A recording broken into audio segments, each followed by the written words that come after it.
So if you've ever been building a two-stroke engine, you may know the pain of having melted piston in your cylinder. They also call this piston transfer. It's when the piston actually melts to the side of the cylinder.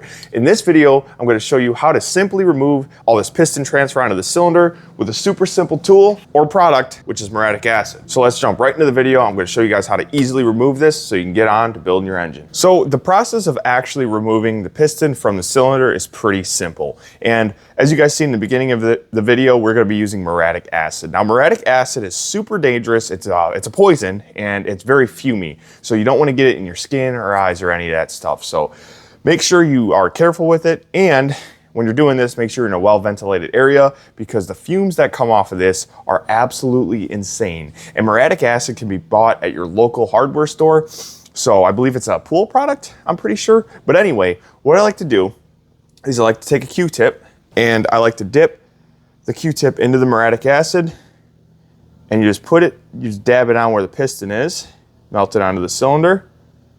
And you can see in a second, this is actually gonna start bubbling up and you can see the smoke coming off of this. But the main thing is you don't wanna get this on any aluminum surface before you do this because muriatic acid actually eats aluminum, and that's exactly why this is removing the piston off the cylinder, because the cylinder is either Nicosil plated or steel, depending on your bike, and the piston is aluminum. So when you dab this on there, it's actually eating that piston off the cylinder. It's not damaging the cylinder at all. It's just removing the piston from the cylinder. And there's a lot of ways you can remove melted pistons from a cylinder, but this is the cheapest way. If you don't have a huge budget on your build, you can go ahead and get this piston removed. So we're gonna give this a little time and then we're gonna hit it with a Scotch-Brite, try to clean that up.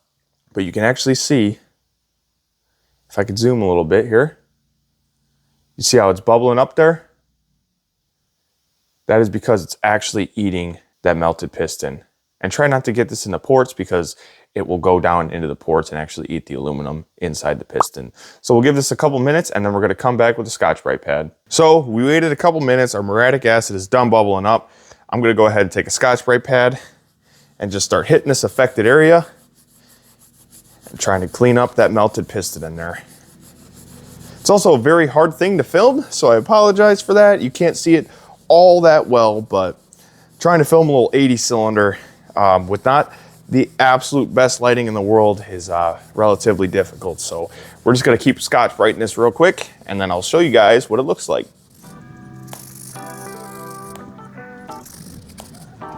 All right, so you can see in there after our first pass, we got a good majority of that off. What we're gonna do is we're actually gonna hit it again and just keep kind of a rinse and repeat process here until we get all that melted piston off.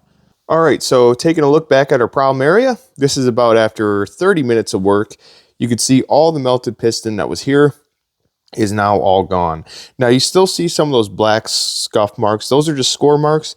What I like to do after I get all the piston out is I like to rub my fingernail without the glove on and rub my fingernail around the cylinder and just make sure there's nothing, no nicks or things sticking up in the cylinder that actually catch my nail. So I like to go ahead and rub that around.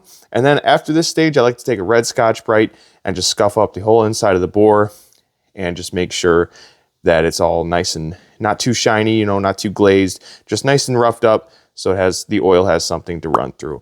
Now, I'll show you guys another thing you could do after this, which I highly recommend.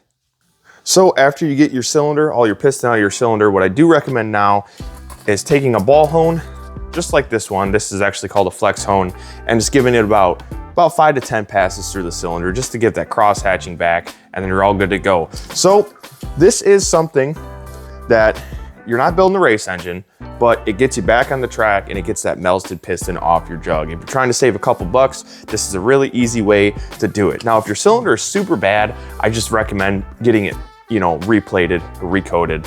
Millennial Technologies is a great company to do that. But in this case, this is a budget KX80 build, so had to get the melted piston out of the jug. And I also like to take a feeler gauge or a bore dial gauge and measure out this jug just to make sure it's within spec, which I already did previously, and it's all good. I like to do it once more after I got rid of the piston because I did do some Scotch-Brite in there, but you're not gonna take much off with that gray Scotch-Brite at all, if any. You'd have to sit here for a couple hours and do it. But I hope you guys enjoyed this super fast little video on how to remove transferred piston from your cylinder.